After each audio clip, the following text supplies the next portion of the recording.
Welcome to Banal Story, a reflective short story by Ernest Hemingway.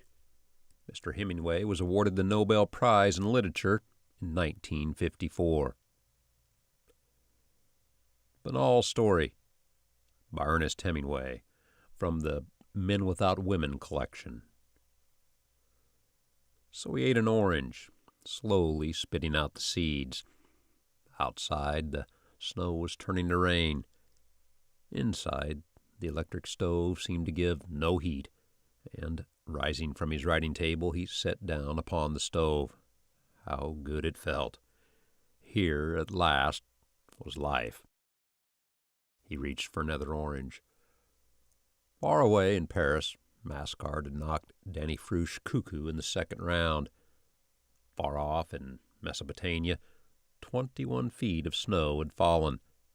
Across the world in distant Australia, the English cricketers were sharpening up their wickets. There was romance. Patrons of the arts and letters have discovered the Forum, he read. It is the guide, philosopher, and friend of the thinking minority. Prize short stories. Will their authors write our bestsellers of tomorrow? You will enjoy these warm, homespun American tales, bits of real life on the open ranch, in crowded tenement or comfortable home, and all with a healthy undercurrent of humor. I must read them, he thought. He read on. Our children's children. What of them? Who of them? New means must be discovered to find room for us under the sun. Shall this be done by war, or can it be done by peaceful methods? Or will we all have to move to Canada? Our deepest convictions. Will science upset them? Our civilization, is it inferior to older orders of things?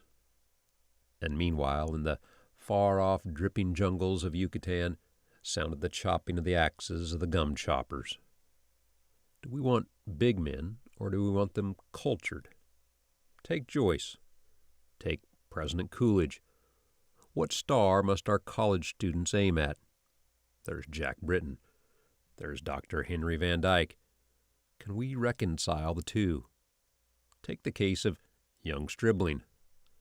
And what of our daughters who must make their own soundings? Nancy Hawthorne is obliged to make her own soundings in the sea of life. Bravely and sensibly she faces the problems which come to every girl of 18.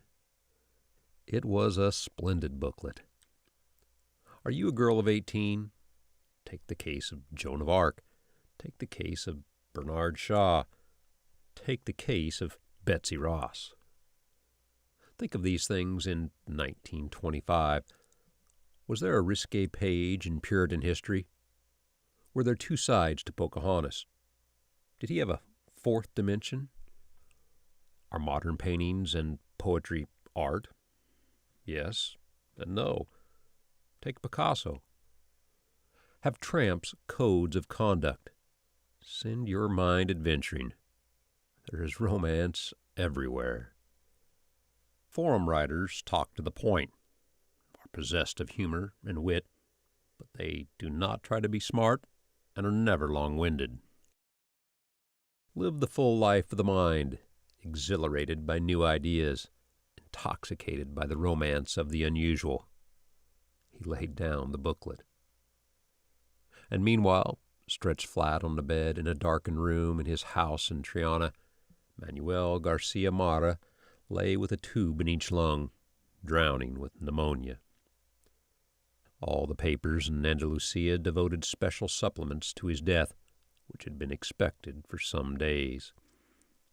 Men and boys bought full-length colored pictures of him to remember him by, and lost the picture they had of him in their memories by looking at the lithographs. Bullfighters were very relieved he was dead, because he did always in the bull ring the things they could only do sometimes.